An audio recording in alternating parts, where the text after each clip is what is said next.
And it was, I would say, probably not too long after that, I convinced my mother to give me a job in the bar, and things just got way out of control. Convinced at that point. her? Yeah, yeah. I convinced her to give me a job in the bar, and I told her that all the other bartenders were stealing from her and they were ripping her off. And she So let me do it too. Yeah. So let me do it. I'll take care of the place. And she really didn't want to have anything to do with the place at all. My mother is not an alcoholic. She doesn't drink. She doesn't smoke cigarettes. She doesn't do anything. She's the classic old Irish lady who sits at the table and drinks tea. And she didn't want to have anything to do with the bar. My father always handled that side of the business, and she basically was like, gave me the okay, and I went in there, and things got out of hand very quickly. And within the 2-year period, by the time I was 20, I ended up in my first rehab. And what was that for? When I went into the rehab, what happened was I was doing a lot of things at the bar that I shouldn't have been doing. We were selling cocaine, and we would close the place out of there. We would close the place at like 4 in the morning and shut all the gates and stuff, and we'd stay in there till like 9, 10 in the morning. And basically, cops came in one night and they just they arrested me and they arrested like 2 other people, and I got locked up for an overnight. It wasn't that big deal, and I got out, and my mother basically just gave me the ultimatum, like, you need to get out of the house or you need to go to rehab.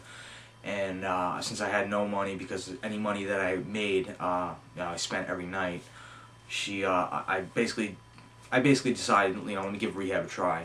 And I didn't know much about it, but I was pretty beaten up even at that point. I was smoking a lot of crack at that point, I remember, and I was drinking very heavily, and I said, why not? And I gave it a shot.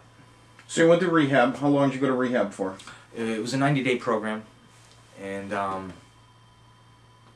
actually relapsed while I was in the program. They would give you passes when you would go out, and I remember before I even got my first pass, somebody I knew in the rehab had gotten a joint snuck in there, and I decided, yeah, you know what, and I always didn't look at the weed as such a bad problem, and I said, yeah, because I really wanted to be able to leave the rehab and smoke weed and maybe drink a little and not get into the cocaine and the crack and the heroin again.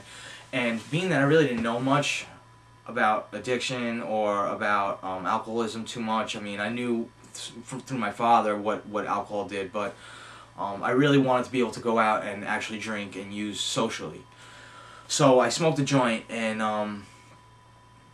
it didn't bother me at first. And then they sent me out on my first pass, and my first pass, I went out and I didn't use, and I saw my family, and then I came back, and then about 2 weeks later they sent me out for my second pass, and I met up with a friend of mine and I smoked another joint. And as soon as I took a couple of pulls off the joint, this huge wave of guilt just ran over me, and I went back to the rehab, and I went to my counselor, my primary counselor, and I confessed, and I told him what I'd done, and he brought it to the staff. They had a staff meeting about it, and they decided that I could stay, being that I had come forth with it and been honest about it, and I stayed, and I completed the program, and there were people in there that were bringing the message of Alcoholics Anonymous and Narcotics Anonymous, and I left the rehab, and after 90 days, being that I had never been in a place like that before, it felt like a lifetime to me when I had gotten out.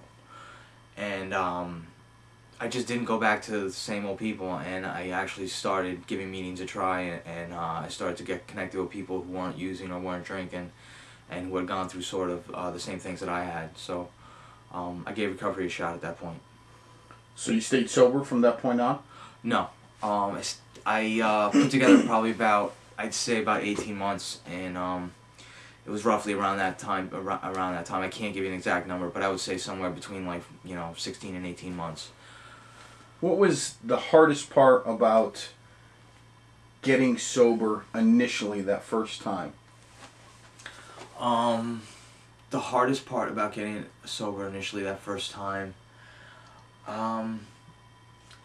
You know, being when I got to the rehab, of course, I was very uncomfortable, but after about 2 weeks, you know, I started to get acclimated and started to talking to people and getting to know people, and I became comfortable. You know, the hardest part was actually when I got out. It was being comfortable within my own skin. That was the hard part. I felt awkward no matter where I went. No matter where I went, because I didn't know how to do anything without being drunk or without being high. So, doing things sober, everything was new, and unfamiliar territory. Of course, it was just very uncomfortable, and I had a hard time talking to people. Of course, I had a hard time even talking to girls at that point, and it was just I felt like my brain was on nonstop. It was always like, you know, I was always thinking more than I was actually just sitting there and just being comfortable in my own skin. I was always very self-conscious, and just everything about it was very difficult. It was not easy, you know, and I did start to get comfortable after a while, you know, and I started to do a lot of service work. And I started to go into detoxes, and I started to go into rehabs, and I was sharing my experience, strength, and hope with people. And, you know, I was doing that, but I wasn't actually telling the people around me what was really going on with me at the time. That was the problem. You know, I was able to go into a room of strangers and tell my story, but I wasn't able to talk to people that I knew and tell them what was really going on. It's okay to say the good stuff, but in the same time, you weren't saying the bad stuff. Yep. So you relapsed. Yep. And how long after you relapsed did you get back into treatment? And how far did your relapse go? It went a lot further than I ever thought it would. You know, when I first got sober, all the old timers in the meetings would tell me, you know, if you go back out, this is going to happen, or this is going to happen, and they were all yets for me, and I didn't believe it.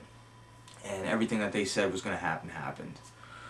When I relapsed on smoking weed. And I wanted to smoke weed, and I said if I don't start drinking, I won't get back into the cocaine. If I don't get back to the cocaine, I won't start doing crack or heroin again. And I did that for a couple of months, you know, and I just smoked weed, the marijuana maintenance program, they call it. And it worked for a little while. I wouldn't say it worked, but I did it. And eventually, of course, I got bored with it, and I started drinking again. And it was Thanksgiving Eve, the night before Thanksgiving. And in my neighborhood, that was a big drinking night. Everyone came, especially at my age at that time, I was about 22, and everybody was coming back from college, and the town was live, and everybody was out partying, having a good time. And I was sort of that lonely stoner type guy at that point, and I said, you know what, I want to go back out to the bars, I want to start drinking again. And I did it, and within a very short period of time, I started snorting cocaine again, which led it back into other stuff and escalated. It escalated basically into smoking crack again, sniffing heroin, getting into a lot of different pills, Xanax, Oxycontin, that kind of stuff. And I hooked up with a bunch of guys, and at that point, I was still living in my mother's house, and I was selling weed out of her house, and I felt guilty about it. I was still working a job that I had gotten when I first got sober with some people in recovery, and they knew I was using, but they let me work anyway. And eventually, of course, I lost that job due to my addictions, and I moved out of my mother's house, and I moved into this house with a bunch of guys who I used with, and one of them had worked in a pharmacy, and he had